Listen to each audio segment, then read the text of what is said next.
This is great. Good to see you guys today.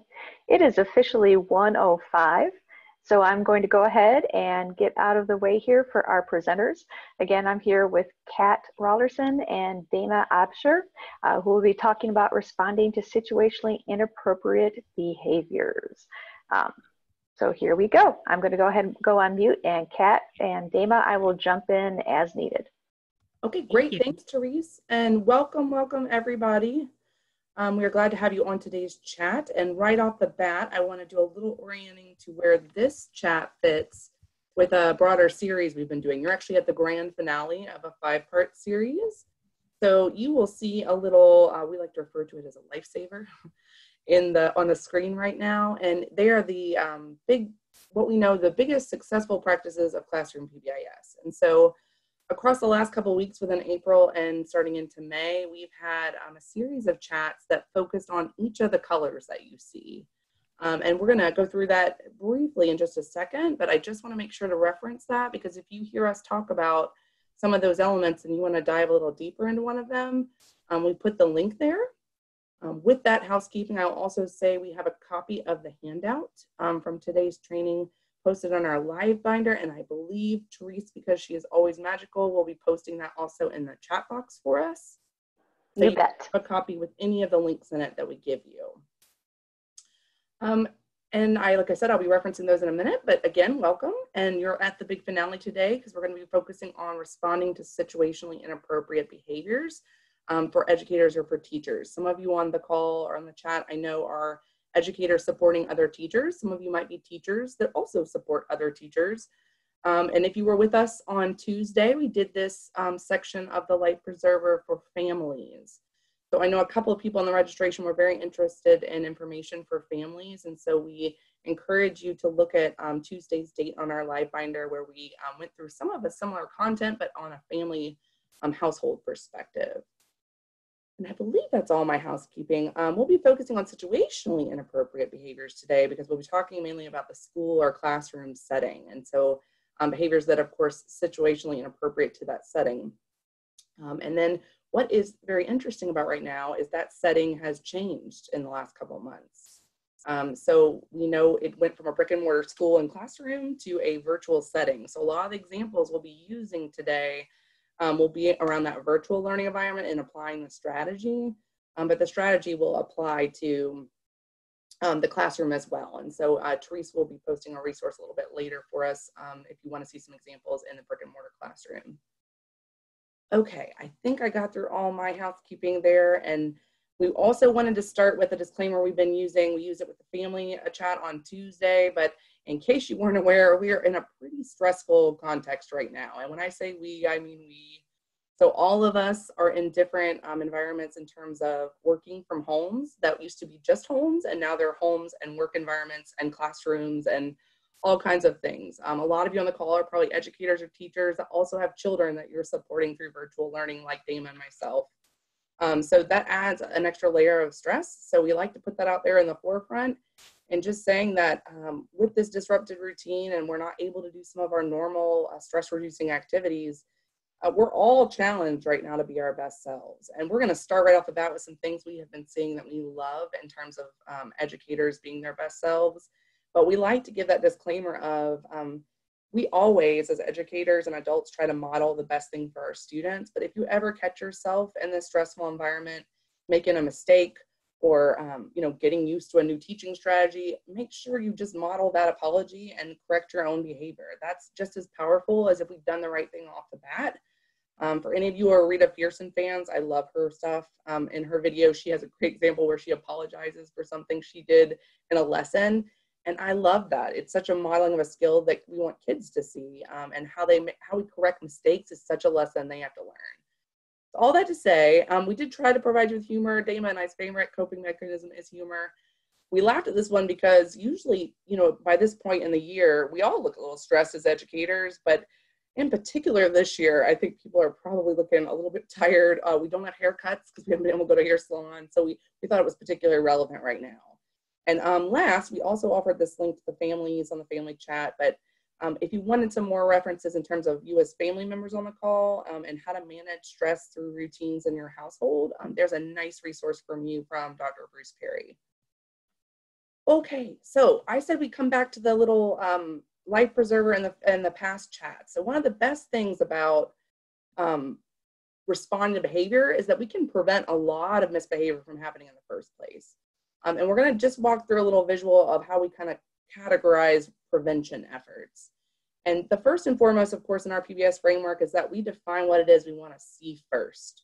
So we go through our school-wide expectations, our classroom expectations aligned to school-wide, and we define those with our students and families in terms of rules, routines, and what we want to see. Now, what's new is, and I've been hearing many educators doing outstanding jobs at this, it's almost like we started the first day of school again in, I don't know what it was for your district, but March 20th or after. And we had to reestablish all those for virtual learning. So we've all been getting a lot of practice in that right now. But it's just as important that we had to set that up to prevent a lot of behaviors because they were all new rules and routines for that environment. And again, that chat specific to expectations, rules, routines was focused on early on in our series at that link that I gave you on the first slide. Along with rules and routines, there might be new ones. Now, virtual learning, I just mentioned, is a whole new setting for all of us.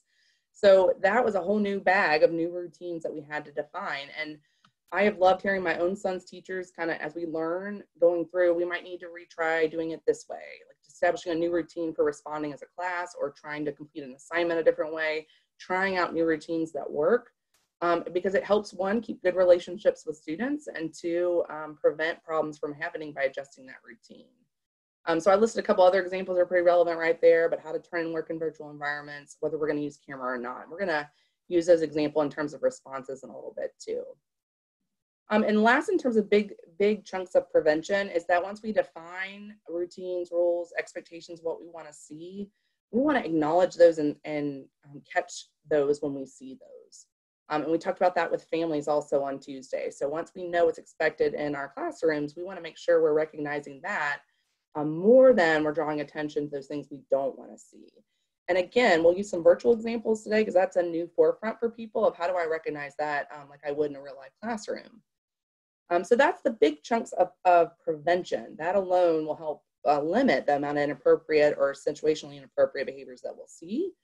Along with that, we gave you a link in this educator series. We want to make sure to reference some of our colleagues did a great recording on how to do community building circles along with prevention to help establish those relationships. So I know we are almost to the end of our virtual learning experience for this school year, but I know a lot of us don't know what the future holds. So if you are continuing that for quite a while, you may want to look into, if you haven't already, ways to establish some relationships through that community building circles as part of restorative practices link.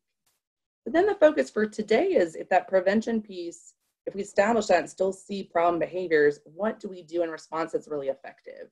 And that's where we're going to spend this chat focusing on. And our big reminders there, we want to always, when you're responding to behavior and mistakes in behavior, you want to remain calm. You want to model the calmness that you want to see in the other person.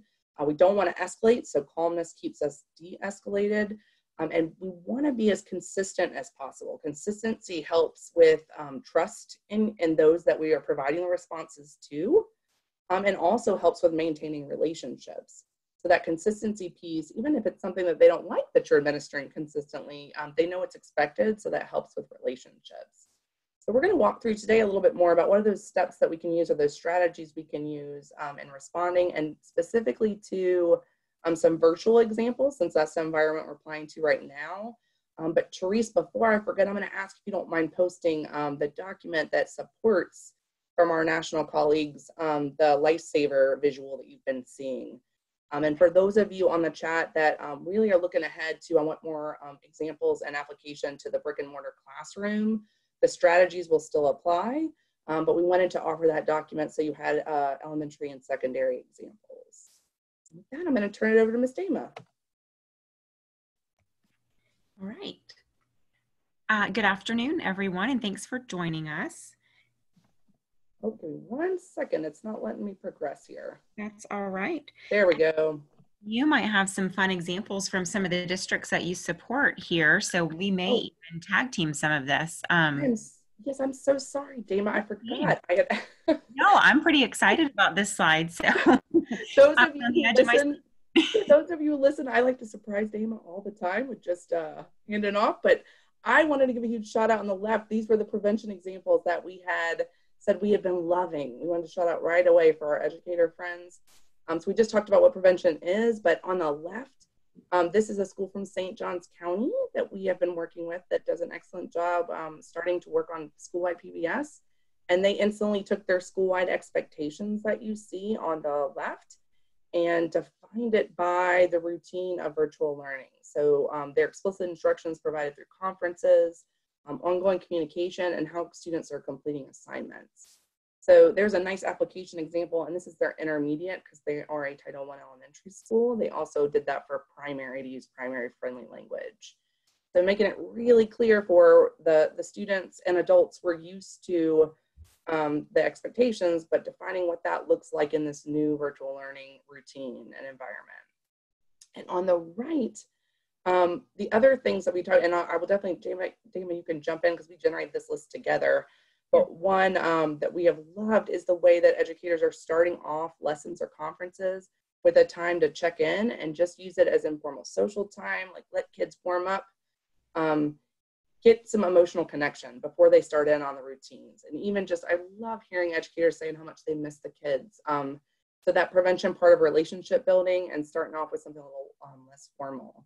Dama, And you I will to add to that one?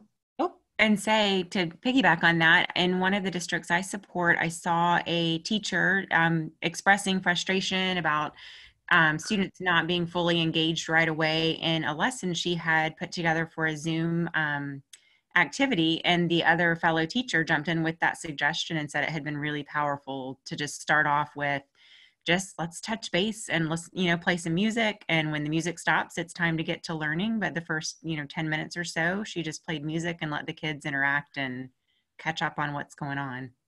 Nice.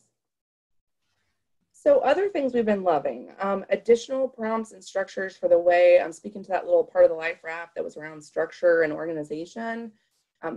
The way that people are, it's all new routines and procedures. So they're providing additional ways for kids, reminders for kids and families of how to complete an assignment, for example, when chats are going to come. My son's teacher does these nice scaffolded schedules that I thank them for a million times because as a parent, it was very helpful to me to use with my son and his virtual learning. So all those ways that they're providing that additional piece because we're building fluency in these new routines that they're using, I think are great for prevention. And then the choices, lots of choices how to complete tasks. And we're going to go through an example a little bit later than that. One of the challenges to the current environment, even though we know choices are usually helpful in all types of learning settings, is that people have access to different things. So providing choices in how they complete has been very helpful. And I know limited frustration for my own son and lots of learners that I am either friends with or work with through the school setting. So that choices in how they complete has been great. And just the moral support of one another. So whether that's teachers to teachers, teachers to families, students to teachers, or teachers to any of those three connections, everyone has been such a fostering of community during this time and how we support one another as we're engaging in this new learning cycle. So that's, again, relationship building and great prevention. And last is giving a shout out to our support services. So I've seen tons of examples in districts I work with or around our state of not only our teachers who have done an outstanding job transitioning to virtual learning, but our support students, as our social workers, our school counselors, our school psychologists, where they're providing tiered supports like counseling groups or counseling lessons, behavioral supports through tier 2 or tier 3 through a virtual means, and of course going outside their comfort to do that. So all awesome examples of prevention. And Dame, anything else there? No, I think that covers a lot of the good things we're seeing. Okay, you're like, yes, All in you the car, like, Kat, we got it. You love a lot of things, but those are all great prevention examples, so we want to give shout outs. Sure. And I will encourage, just if anybody has a great strategy or something that they are doing or seeing other people do, if you want to put that in the chat box, we are always looking for ideas to share with others. So please feel free to share your good work. And on this slide, I really would like to go through some reminders. And encourage you to put your problem solving hat on, because that's really what I think is most beneficial during this time. And in a lot of situations where you're trying to navigate some uncharted territory, you're planning lessons and trying to get students to be engaged and make sure that they are learning the material, but in a totally different type of setting that's new to many of us as adults and new to our students as well. So as we think about situationally inappropriate behavior, it's really important to start with what expectations or routines need to be taught or retaught. We did have to kind of jump in quickly and start to put some new ways of work together and sort of build the plane as we flew. And you might find that it's time to just think about some of the expectations that might need to be more explicitly taught if you're trying to do some things through Zoom or Google Classroom.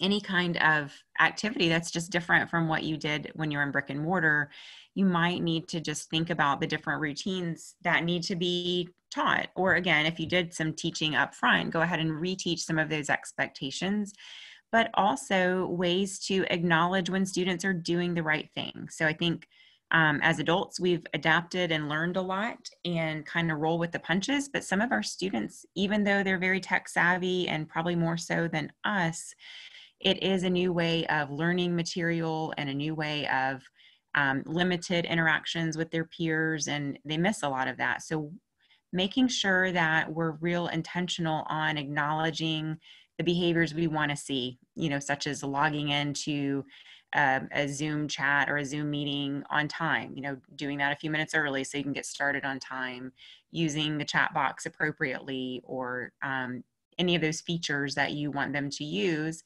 acknowledging that they're doing that the way you want them to. And then thinking through the settings. So again, you're really just trying to pinpoint if you're finding that there are challenging behaviors, trying to narrow down what exactly the problem is that needs to be addressed or solved. So if you're elementary, you might be seeing certain situations happening within a particular subject. And so you can kind of start to think, all right, maybe math might be working well, but the way we're doing language arts is really a struggle. Or if you're in the upper grades and you have multiple groups of students, or maybe more than one section of math, for instance, that you're teaching, then you may need to kind of narrow down, are the problems happening within a particular group of students, a particular time of day? But really just to try to think through as you try to problem solve what the issue might be so that you can figure out the best way to correct the situationally inappropriate behavior. It's important to take this, kind of overwhelming thought that it's not working and try to pinpoint what seems to be the problem, when is it happening, what routine or expectation is it around, and then really trying to dive into why it might be happening. So the example that we shared just a few minutes ago, the teacher who was, excited about the Zoom read aloud and ready to have this really engaging lesson with her students. And perhaps in that kind of problem solving process, she found that the function of their, chatty, inattentive behavior was really they just missed some social interaction. So it wasn't necessarily that they didn't want to engage or they didn't want to do the right thing. They just really needed some time to socialize. And so being able to tie in why the problem behavior is occurring allows the teacher to try something and see if that works. So let's try some social interaction, some catching up, personally about what's going on for 5 or 10 minutes, then jump into the lesson. And then as any good problem solver, you want to see how that worked. Was it effective? What did I try to address the problem behavior? And was I successful in either eliminating the behavior altogether or reducing it? So you want to think through what worked, even when you were in brick and mortar, what were some of those tools that worked and how might those be applied in this type of remote learning situation? I think will be very powerful. So I just encourage you to use the problem solving process to really identify and pinpoint what the specific problem is, why it might be happening, and see if you can come up with a strategy that will meet the needs of the student and minimize the situation from happening. So Therese, I'm going to stop because I see lots of chat indicators, but I can't see the chat. Is there any we need to address at this point? So far, it's pretty technical stuff with chat links and Okay. reception difficulties. So you guys are good. Okay. So we're going to kind of walk you through a continuum. And of course, there are so many different things we could talk about when it comes to responding to inappropriate behavior. So we're going to encourage you to really try 3 strategies that we're going to go through, and they follow a continuum. So if you think about responding to problem behaviors, your goal is really to apply a continuum from least to most intense as far as your response. So, you want to do the least intensive response necessary that's going to get some response from your students. And then you want to try to do that consistently, but also building predictability for students. So, this is a pretty unpredictable way of work and way of learning for students and all that's going on. So what we want to do is create predictable routines where we're teaching students what the expectations are.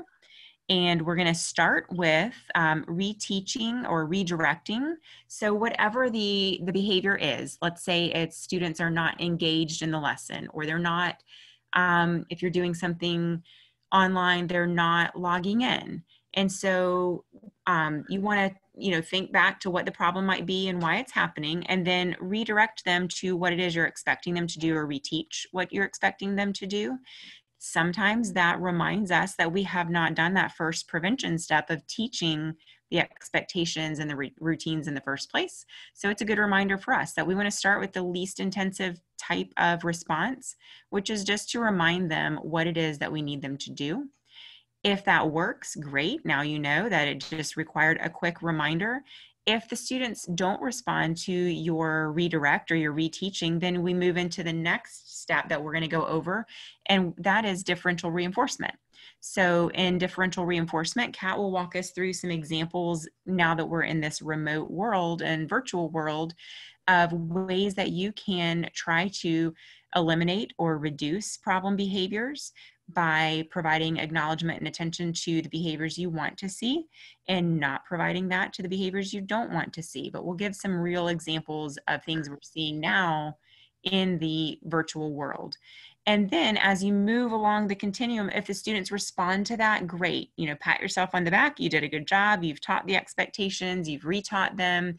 You're providing differential reinforcement to really try to increase the likelihood that students are doing what you want them to do, and reduce the likelihood of them doing the things you don't want them to do, really making it incompatible to do the wrong things. And if they don't respond, finally, we'll go over some tips on loss of privileges and timeout, and what that might look like from home or through virtual learning, how we can apply some of those same techniques in our new way of work. But the bottom line is to remain calm. You want to de-escalate before reasoning. So if you have a situation that is happening in the moment, just like in the classroom, you have to think through, how can I remain calm, not feel overwhelmed, and really try to address the specific issue that's a problem with the least intensive approach possible, and then move through that continuum as needed. As students aren't responding, then you can move along the continuum to something more intense, like a loss of privilege or timeout. And so I'm going to walk you through the first step that we talk about, and that is the redirecting and the reteaching. And just a great reminder that behavior is typically a form of communication. So if students are demonstrating something inappropriate, they're not following an expectation, it's important to kind of look through the behavior and try to determine what it is they're trying to communicate in that inappropriate way. It could also be that they don't really fully understand the expectations. So we don't want to assume they know. And that's a really good way of wrapping up the whole idea that we have to teach first.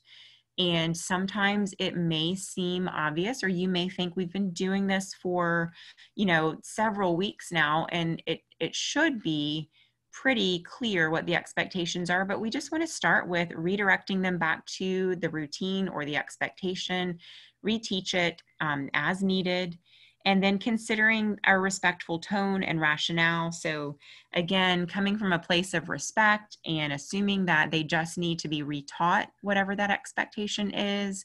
Let them know, I need you to please limit the chat box conversations to things that are directly related to the lesson right now, or I'm looking for, every student to answer the question in the chat box. So just real even tone, letting them know what it is you need from them in a real calm and respectful way. And then consider starting with a reminder to all students and then move again to something more individual. So that reminder or redirection might be class-wide. Hey, I need everybody to pay attention and listen up, or I need you to answer the question that I've asked or posed.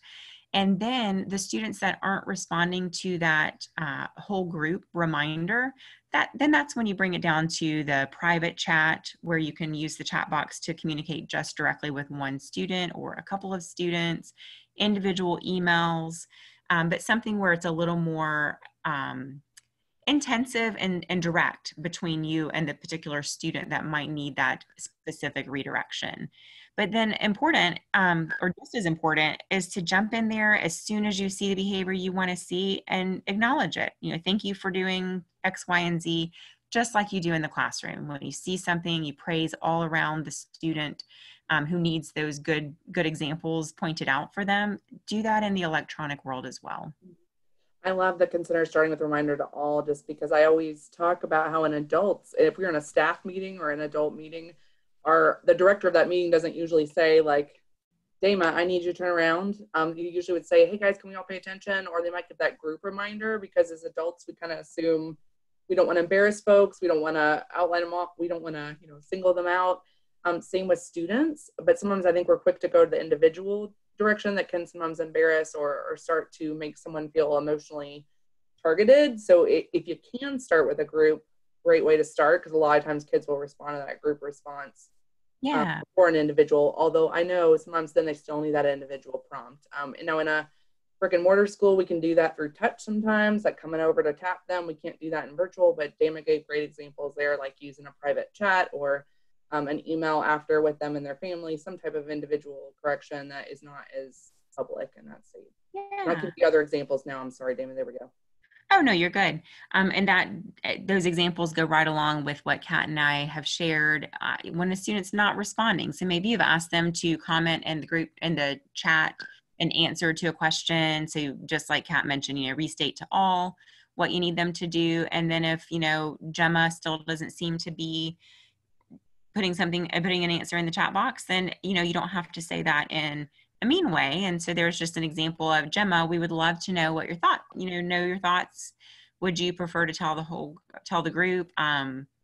So reminding or the restate direction there, or restate example there is, do you need help finding where to put your responses? So some may be fumbling around and can't find the chat box. Some may not want to respond and you don't know that right away. So just restating to all what the expectation is, saying something more specific or individual to Gemma to let her know we want to hear her thoughts, or would she want to tell you privately through a private chat, or could she share that with the whole group? And again, it may highlight that Gemma couldn't find the chat box. We've all been there sometime where we can't really figure out what we're supposed to be doing. So we start with assuming everybody would benefit from a reminder, and then making it more individual and specific if someone needs help. And then another example is when students aren't turning their assignments in for the week. And that's probably something that we're all dealing with. And there are lots of different reasons for that. Some of them are out of your control. And so just like in the classroom, we can't focus on those variables that we can't alter, but we can try to narrow down what the problems might be and see if we can offer solutions. So a reminder to all students that all of the assignments we reviewed are due today. And so then an individual message might go out to Brian or family members, parents, to check in with Brian and see how he's doing with work completion and see if he needs any help getting it turned in or getting the assignments completed. If any of you are using some platforms that are new to you, one of the problems, I know a lot of students did not understand that after you do an assignment in, let's say, Google Classroom, you submit it, but you still have to go in and mark as done. And so there were situations where there was a lot of frustration. Parents thought their kids weren't doing their work. Students were, promising their parents they did everything. Teachers were emailing saying the work hadn't been done. And so you might highlight through those redirections and reteaching and individual conversations problems that will help the entire classroom, or it might just be an individual situation. And I will just end this one with my son's district uses Schoology, and they have a way the teacher can provide comments to him on assignments, and it's nice and private for him, but gives him great feedback or things that he needs to correct. So it's individualized, but gives him some of that feedback he might need to help complete his assignments. Awesome. Okay, so I'm going to walk us through, if you remember the flow chart of a continuum, we're kind of walking through what that looked like in terms, of course, this is usually happening pretty quick, but we're just breaking it apart. So restate, reteach, just those quick reminders, prompts, redirecting back to what one is what Damon just walked through. If there's not responses to that, either at a global level, like you're saying it to all of the class, or individually prompting at a reteach or redirect. Another progressive strategy is to start to use differential reinforcement, which simply means we're going to use our attention and what we acknowledge, or sometimes as extreme as providing preferred activities or things that we like to motivate or eliminate undesired behaviors. So by recognizing the things that we want to see more specifically, like we're going to look for other behaviors that eliminate the undesired, and we're going to go through an example of that, or lower rates of that problem behavior, we're going to reduce that. So for example, children calling out over you when you first started a lesson, when we first started virtual schooling, that might have been, it was new, so lower rates of that was okay. Eventually, if you're real fluent in it, and what if we're still doing this in August? If we're still doing virtual learning a long time ago, then we might go for eliminating that altogether, but lower rates might be okay at first. Or the third piece, we're going to look for incompatible behaviors with that. One I always think of, if any of you are teach little guys, is the bubble in the mouth.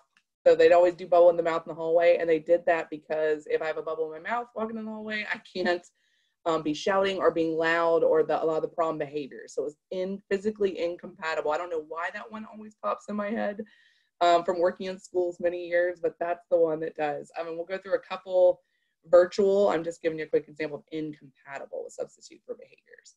So I told you Dave and I are big fans of humor. It's our biggest coping skill. And on the top of the right side, you see, I know all of you are probably in a place where we're doing lots of online meetings. And so online meetings can go very wrong very quickly. And some of the jokes there, of course, that we don't have any agenda there, that it's like a mess, it's going all over the place. We have several people typing at once that aren't really being responded to, or just everyone keeps talking over each other. Like you start to talk, the other person talks, and we start to talk. We probably all experience that. So to use differential reinforcements, let's start with a virtual lesson example. And we try to use examples today that we know have been pretty common for folks. We will ask for, and you're welcome to chat them throughout, but other examples of problem behaviors you're seeing that maybe we don't talk about in some of the examples. But a big one was kids talking over each other or over the teacher during virtual lessons, whether it was just because they wanted to show them their pet, or they wanted to show and talk about things that because they haven't gotten to see their class in a while, or just because they didn't know when it was their turn to talk. So lots of examples of just where it was being too disruptive to actually get through the lesson or do the activity. So an example of differential reinforcement here, and I'm going to pair differential reinforcement with a way of providing some engagement instruction. I know lots of you on the call asked for that, and the link below. So I know we get lots of links. The link on the bottom of the slide is going to be some more ideas for you for engaging instruction. So I'll reference that again in a second.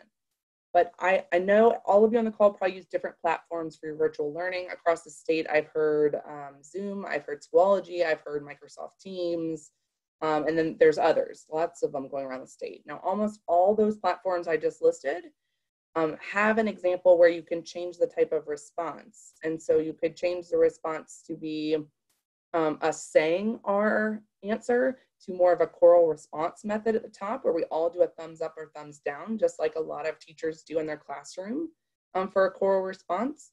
So just using that as an example of a different behavior you could reinforce and look for, and of course teach them, and that's how we're going to do choral response today, to overcome the students talking over each other. They're all getting to respond through choral response, which we know is an engaging instruction practice. as well as a culture responsive instruction practice because we're increasing our rates of response. But that behavior would be incompatible with us talking over each other in this example. The other one at the bottom is if you have to switch up other than choral response, you could also just teach the routine of, we have lots of folks on the call. I'm so glad everyone's excited to answer questions, but let's all take turns raising our hand just like we do in class and showing them how to do that. So that's what we look for to reinforce, but we saw the problem, so we need to redirect to it. Now, if we've already taught this routine, we're just going to be redirecting to, that's what we're using differential reinforcement for. So when we see the problem behaviors, redirecting to that. I'm giving a specific example of that. If you want more ideas on engaging instruction, especially during virtual learning, that's the link I referenced down there that our colleagues covered in the engaging instruction piece. And we'll go through a couple other examples that kind of merge on engaging instruction too. So going with the idea from the last slide, a lot of times to use differential reinforcement well, you might have to teach some alternative behaviors or some substitutes. And a lot of you on the call might have experienced that maybe with only a couple of students in your class before. Maybe most have been doing okay, but they need more instruction and a different replacement behaviors. Or it's a whole class issue that, we've seen, and I've seen a lot of class meetings on this. Like, we've had a lot of trouble lately with unkind words. How are we going to fix it to where we can use kind words? And they'll involve the kids in the solutions. And I absolutely love involving kids whenever you can in the solutions. One, it builds good relationships because you're teaching them skills and teaching them to solve problems, which all of us need as we get older in life. And two, it's going to generate solutions that work because you're getting it from the students as far as input on what might work.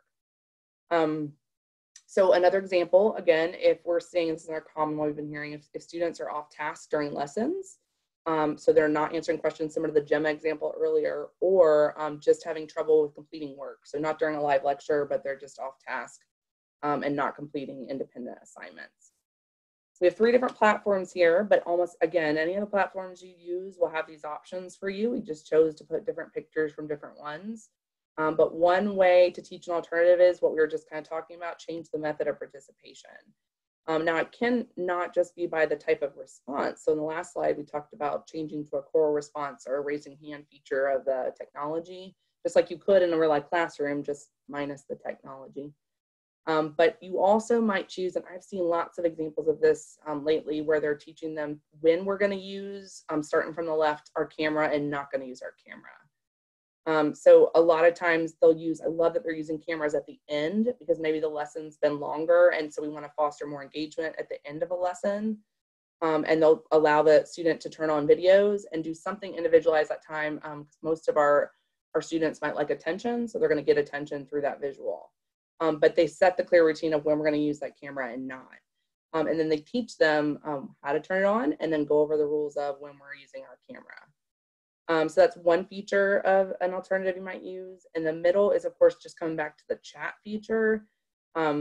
Everyone wants to talk a lot of times in our virtual lessons. So being off task might be one that I want to talk, so I'm off task talking over you. Or I know one of the struggles for my own son is online learning is a little bit more tough for attention. As all of us on the call are probably like, we get a little drained by the end of the day because we're on computers all day. So chat allows a way to redirect to, I need to see you're attending and I need you to respond in the chat. It also might make me attend more because I'm going to have a chance to respond in a minute. So I know there's a role for me in that instruction. So that'd be what we look for in teaching an alternative. And on the left is a poll feature, and almost any platform will offer you a way to do a poll. When I first started doing adult PD I was like, oh, how do you make it engaging? And the polls were a great way to do that because people could offer their responses to it and the whole group could offer, same in a virtual learning environment. And then also that's a great way to involve the kids in solutions. You can use the poll feature to have the student voice as part of how could we solve this conflict? So that particular one's from, I think, Schoology, but all the platforms offer that option. The other thing is kids could generate reinforcer ideas just like we always teach in PBIS, but how, I know we've been having trouble getting through the lessons, or I know it's been tough to complete our tasks. Is there something rewarding for getting our work in the week you'd like to try?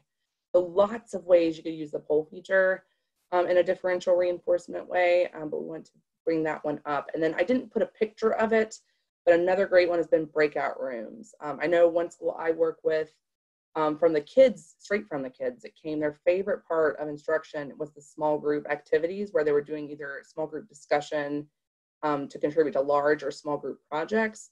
So using those breakout rooms in your platforms or getting a educator peer that's real savvy at that to help you to allow for that, because kids usually prefer that skill. But all of those are examples of things we probably have to teach. And last but not least, we use an example from our own staff review. All the staff members were okay with this, but the nice thing about chat is it'll dually give you a way to provide acknowledgement and reinforcement like we're coaching you to do in a differential reinforcement strategy. So this was a question about what's your favorite self-care activity, and my own Dama is on the line. She had said, I take videos with my dog. She was able to, we have a large staff, so we can't all talk at the same time, but we can chat in our responses so everyone gets a chance to participate. But also we can acknowledge those things. She can use her own emoticons if she wants, as students like to do, or I could say, I really like that idea, Dama, through a heart, like you see two people put hearts on it. So as a teacher, we can give that feedback, and it allows to solve several problems at one time. And last but not least, there's been another one that I'm sure is very relevant to you on the call about attendance. So if I haven't been able to come on for live lessons or attendance in school, we want you to go back to some of those questions that Dama had covered with you about what are the barriers to attendance. Right now, we gave some of those examples, but where the barrier is very relevant to what the solution is going to be. I know we've been walking through a couple of a solution that matched the barrier, the problem, and what we'd reinforce. But attendance right now for virtual instruction or sometimes in brick and mortar schools, there's lots of reasons why that's not occurring. So we gave a couple examples from our work with districts right now, but for example, the time of the lessons, some schools and districts have been offering viewing recorded lessons, not participating in live, but then they're looking to reinforce the sending of assignments after, as well as letting the teacher know they viewed the recording. So that's a modified thing of what they're looking for in differential reinforcement, but it overcomes the barrier of I couldn't be a part of the virtual lesson. And then of course, we've all heard about no technology access. So a strategy here some districts and schools have been using is just providing, of course, the old school textbooks or paper copies of things, those choices and how to complete work to overcome that barrier, along with underneath the internet piece. So if we have a lot of my small and rurals have had trouble with internet access, they've either gone with that choice above to give options for how works are completed, if that's the goal or the expectation we're looking for, or we've seen people go outside the box and look for putting hotspot access where they pick up free lunches, for example. So if someone doesn't have internet access or a family, they can come to that place where there's a free hotspot for them, use internet while collecting meals, for example. And last but not least, we just gave you the big disclaimer, but there's lots of other stressors going on right now. So don't forget to reach out to the other supports in your schools or your districts that might be able to match more supports to families and students right now that might need them, such as grief from loss or financial stress that might be coming. On the right, one more example as far as completing work is the problem behavior. So we're looking for them to complete work and that hasn't been happening. Differential reinforcement. We might look to reinforce an alternative strategy of using some of the things that our platforms offer. So just like in a regular classroom, we might look to reinforce them using like a self-monitoring checklist or a calendar where they're noting that they've turned in their assignments. The nice thing of virtual learning is a lot of your platforms are giving ways to help students self-manage. So I know the visual is not very good there. That's a Schoology one. Like I said, we tried to skip around with platforms. I'll pull up another visual in just a second. But we also want to mention those of you who have various students with various needs, whether those are students with disabilities or other types of needs, thinking about the way that you ask for work to be completed and how we engage them in those completions might be really important. So I put the link for some UDL, Universal Design for Learning strategies. So on the bottom, Schoology, one nice thing it does, and most platforms will do, is it gives some reminders on the right for students. And so I'm gonna make that a little bigger for you. They can track as a student. We have 2 ungraded assignments that we need to do. I have 1 ungraded discussion post. Those are my things I need to do. It just gives those nice supplemental prompts. So just referencing for the students and reinforcing students using those might help overcome some of the barriers of completing assignments. And it also allows them to see a schedule ahead of time. So just go into what your platform often is with prompts might be what we're looking to differentially reinforce there. Hey, Kat, this is Therese. Yes, ma'am. Given the information that you're just presenting on that previous slide, there was a question that came up in the chat from Susan. An issue that she's having at her school is, we've got the assignments and they're going out to the kids. Parents will then email the school administrator and ask for their child to not have to do the assignment. The administrator says, sure, no problem. And then when all the kids come back to class, then we have some kids who don't have to do it. And then the kids who do have to do it, they start getting upset. Did you have any suggestions or any advice you can offer for situations like that? I saw that in the chat box, Teresa. I'm so glad that you hopped in. And Kat, I don't mean to cut you off if you have some thoughts, but I was thinking about something that I saw work relatively successful that was similar. Was, similar to in brick and mortar, when maybe something happens and you kind of feel like maybe someone went over your head to get a different answer, and you would maybe have a conference or conversation. So what I saw work successfully with another similar situation was the teacher reached out to the administrator who had kind of overridden the decision or given permission to change a deadline or eliminate a requirement, just to kind of clarify, this is what I was asking or requiring, and this is why, and, can you explain why you changed that, answer or requirement?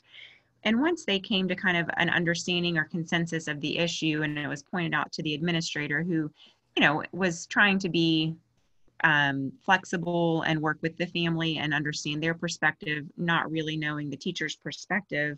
And they came to an agreement on some, solutions, or that they really needed to get on the same page, and did I don't remember if they ended up using Zoom or like a virtual platform where you could see each other, but I know it was like a conference call Zoom type situation, kind of like a parent teacher conference, but included the administrator and encouraged the child to also be part of that so they could problem solve, with the intent of, can we help solve the problem, be part of the solution, but also ensuring that the child/student understood that all of the adults were going to be on the same page and support whatever that final decision was. But it made it to where, not that it was trying to be uncomfortable for the student or the family, but if there was truly a situation that needed to be problem solved, it was individual and didn't need to impact the rest of the students. And then the teacher was able to share with the class whole group, if you have an individual situation that you need to address with me, I'm open to parent conferences. You don't need to go to the administrator if you would like to start with me first. And kind of communicate that out to families, that step one would be to let the teacher know. And then if it can't be resolved, we could include administration. But through that situation that was similar that I saw, it kind of helped demonstrate that we're going to problem solve and work through things together. And then it I think eliminated other students kind of jumping in and saying, I don't have to meet that deadline either. Now you know that there's a process where you actually have to explain your case and have a conference with the principal and the teacher and your family to come up with an individual solution. I don't know if that's helpful, but I thought it was a smart way to handle a similar situation. Great. And I would just ditto a lot of things Dana said, but also for lack of time, just quickly say that also all the things about promoting the parents to go to you, but also examining why they wanted to have the assignment. Sometimes it may be, I know I've lost my own frustration with something of not knowing how to do a part or help my son do it. But the teacher was always so great about when we go back, changing doing it through paper or doing it a way that eliminated the barrier that was making us frustrated so we can complete the assignment. So just by having them communicate with you would be one route, like Dana's saying, and then two, exploring the rationale of work. If it's just about doing the work, it might help to reiterate why the assignment was part of the learning, like why it was practice of something you were teaching or how that fit. And I was just going to say I know a lot of schools and districts have had to kind of decide what is essential learning to the standards right now. Mm-hmm. But without talking on too more, because I know we are quickly running out of time, I'm going to move us on, if that's okay. Yeah, absolutely. And I think, it kind of goes back to that communication, right? There was some, I think, differences in opinions about things being graded, and parents were frustrated about grades being bad, but then teachers, you have to give feedback. So sometimes grades are just a way to let folks know what they're mastering and what they're not, and all of that. Just, good communication, and hopefully your administrator will continue to direct families back to you as a first source to try to problem solve. And our last strategy is really applying loss of privileges or timeout to this kind of from home learning, remote/virtual world. And it would be important to think through what are some of the privileges that you can withhold or that they can earn. And it gets a little tricky. It makes us be more creative because we are trying to come up with things that we don't normally have in the classroom. Consider natural consequences, and when I break something, I don't have it. It has to be replaced. When I, lose a privilege, if it's a natural consequence, then that's, just kind of an easy explanation. If not, we want to keep it appropriate and match the, I guess, level of infraction. But I go on to say, utilize the tools in your virtual platforms.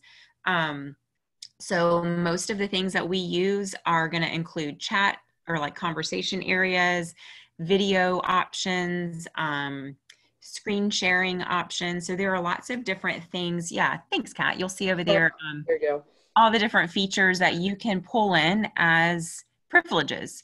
So, and when I say, you want to make it an appropriate match, it would be easy to say, that's it. We're going to eliminate, the chat feature, or we're going to eliminate the video use for everyone. But what would be more powerful is to use kind of a continuum, a progression. So it might be a particular student, loses a privilege to use the chat feature, but everyone else still has the chat feature. It's going to require learning the different platforms you use, but that could be powerful, just like when students around one student are, getting access to something, getting, free time or computer time, social time at the end of a class period. You can instill those types of things within your virtual platforms. It just takes a little planning ahead to think about the privileges. Screen sharing, if a student wants to share something or show something, they can use that. You can use that as a privilege. And then when students are not meeting your expectations or not getting their work turned in or using technology, maybe conversations are not work related, and that could just be something you can leverage. And then moving into timeout, just removal of something desired. So you can put the chat feature in timeout. You could put screen sharing in timeout. There are, privileges that can be put in timeout, just like a toy can be put in timeout. But I just encourage you, it would be easy to say, that's it. We're not going to do, Zoom anymore because people aren't doing it appropriately.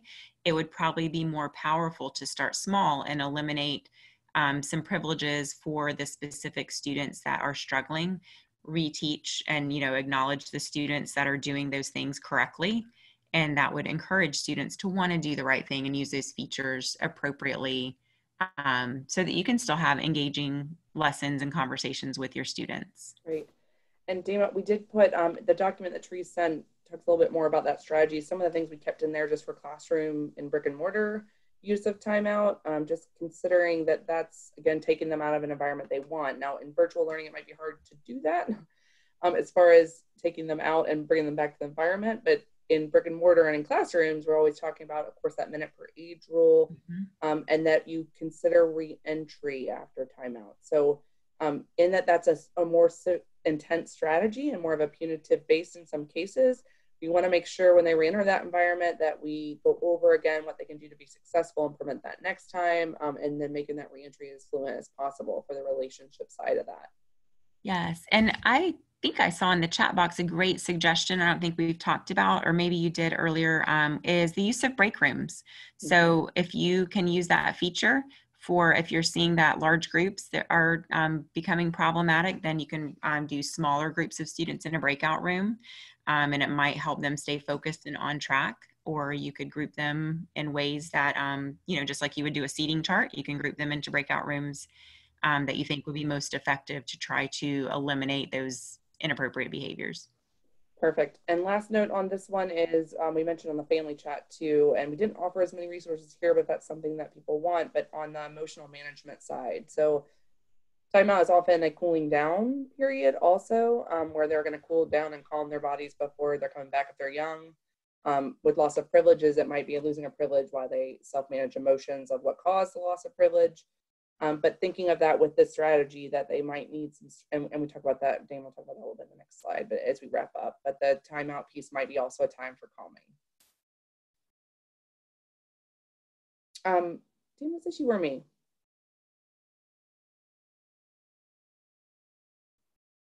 Or did I lose Dama? I forgot I was muted. Oh, okay.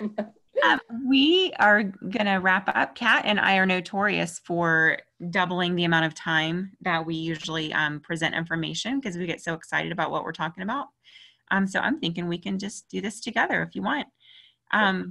Bottom line is you want to practice skills and teach skills. So whatever you're responding to, your response should really be an effort to teach them the right thing moving forward so you can learn from that mistake and hopefully correct it in the future. Of course, the most powerful consequences are immediate and promote learning from mistakes so that you want to change your behavior and it's not just I got in trouble by someone, but more of a cooperation. I would like to do better at meeting the expectations. Definitely want to look for patterns and try to problem solve with the students and with the families. Just like you don't want a parent going over your head to a principal, and think of the analogy with students. So try to directly handle things within the class and then more directly with groups of students or individual students. And if that's not effective, then kind of go over their head and get the parents involved to try to help with reducing problems that they may not know are happening. And then suggest or look at ways that you can get input from your students to provide choices. If you're struggling with finding privileges and things that you want to do that could make learning fun and could give you some opportunities to withhold privileges, just like in a classroom, you might ask students what it is they want to work for. You could do the same in the virtual world and ask, what are some fun things we could do to celebrate, maybe on a Friday for everybody that gets their assignments turned in on time. You could ask students what would be something fun they would want to do within the limits of what you've got available. And I think some of the examples there we've covered, except for natural consequences. We talked a little bit about that throughout, and just thinking of things that they should make kind of common sense. For example, if we have incomplete work, I'm going back and making those changes. I mentioned my son's has a place where they make comments, and he can go back and repractice a skill. That's a great example of either you didn't complete it or you had some inaccuracy, so let's complete it. And of course, with support, if certain students need those supports. Practicing something for error correction. So like if we didn't use appropriate language in the chat, let's practice using appropriate language, or of course going over video use in an appropriate way. Another form of practicing is the next two bullets, writing an apology to think about the perspective taking of others. So like what harm did I cause the situation, and write an apology for that. Another form of that, because sometimes apologies can be triggers for kids. My little guy, that's a big thing right now. So we have to think about, he's not quite there yet to apologize, but I do want him to understand how the harm caused to his environment. But with journaling or reflection sheet, that'd be another solution that's great for taking that instructional piece that Dama said. Your responses to behavior should always have some form of teaching and promoting the desire to change. So we gave you a couple links there of free, nice examples of reflection sheet. Especially Centervention, I'll point them out real quick. They have nice social emotional learning activities there. If I just mentioned on the calming or emotional management piece, if that's something you're wanting more in your wheelhouse, I would take a look at that Centervention site. Nice tools in social emotional learning that are free for educators. And then, of course, Dame already covered that, but just making sure we're conferencing with parents or others, your support staff, just like you would if you were in the real life school, to generate solutions. But I know as a parent, I use that with my son all the time, my older son. I'll say, we have to figure out a solution to this. So, I've tried doing this because I thought it would help and it's not working. So like, we've got to think of something that can help this. And we come up with that together and we try it. So, I mean, the non-negotiables, we have to fix the problem. But he can help generate some of the solutions. So helping involve others in that. And we wanted to end you with a little just saying that we loved, because I know everyone has not chosen the virtual teaching right now. And I know how much kids miss it. I know how much educators miss it. So we are sorry that that's happened, and that we thank you so much, all of you that are educators on this call, for what you do. Because I know, like I said, this change, educators across our state have rocked it. So a big thank you and just a nice feel good for the end of it, as far as I know all of you are going to be wrapping up your school year. So I know this went super fast. The recording will be posted online. You are welcome to chat if there's more information you would like that we can try to follow up in. And then Therese is quick. She's got that poll up. If you would please give us some more information on that poll, that would be great too.